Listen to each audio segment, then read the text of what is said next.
All new for 2013 is Toyota's Avalon Hybrid.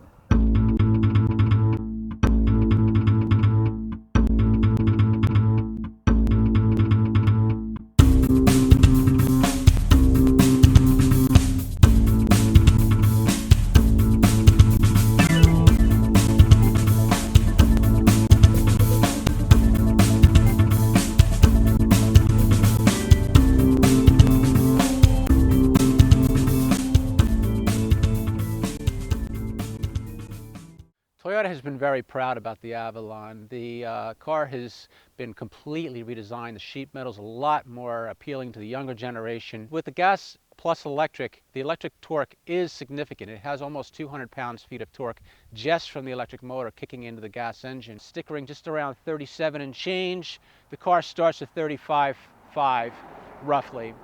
And it goes up and knocks on the back door of Toyota's Lexus line, specifically the ES300H Hybrid, which starts just around 39 and change plus destination charge. Acceleration somewhere in the neighborhood of 0 to 60 in 8 seconds. It's an aerodynamic vehicle, a CD of 0.28. Styling-wise, it's a sharp-looking car. The vehicle is more athletic-looking, more purposeful, less stodgy even, less boxy.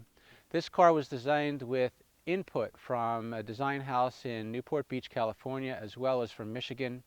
Toyota says it's their most American of their Avalons yet. It's a very efficient, smooth, quiet running car. It's spacious in the inside for 5 adults. Trunk space is decent at 14 cubic feet. New for this year is something a little bit different than previous 6-cylinder iterations of the car, and that would be the Hybrid Synergy Drive. Hybrid Synergy Drive is Toyota's marketing speak for the generic consideration of all their gas-power, gas-electric, full hybrid powertrains. The Prius, of course, was the first to get the Hybrid Synergy Drive. They've been doing it since 2000 in the US, and this is so therefore an evolved version of the Hybrid Synergy Drive. It's very seamless on and off the electric. When you're driving along, if it chooses, the ECU chooses to go to electric, go to gas, and teeter off back and forth, you're not going to really notice the difference. It doesn't feel like one's on, one's the other.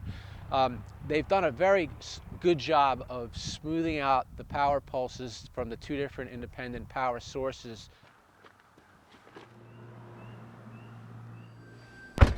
To start the car, obviously, you use a push button, which is common for most of their hybrids now. It's comfortably situated at a proper angle, so everything's at your fingertips. Toyota has taken pains to ergonomically design this car so that it just works. The shifter is, this transmission is of course a continuously variable transmission, which is usual for Toyota's hybrids.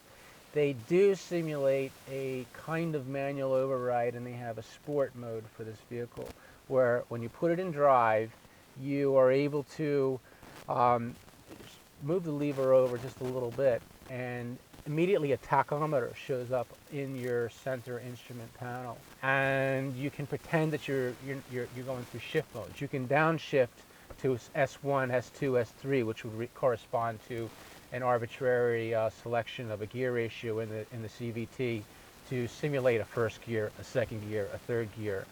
And it does an okay job of, and also when you do downshift into sport, you notice the revs go up a little bit too. So the thing is going to give you the maximum go power for performance driving, if that's what you want. Alternatively, the vehicle will let you save of course, and that's what this is actually about, being a hybrid.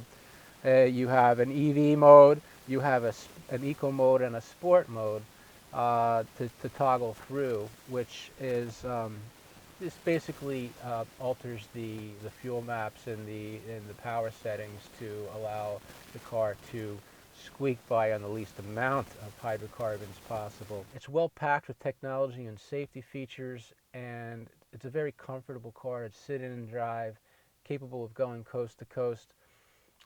It's a worthy car to consider. Toyota has designed an altogether improved Avalon for 2013. Now with a fuel-sipping gas-electric powertrain, it makes a strongly compelling argument to go hybrid.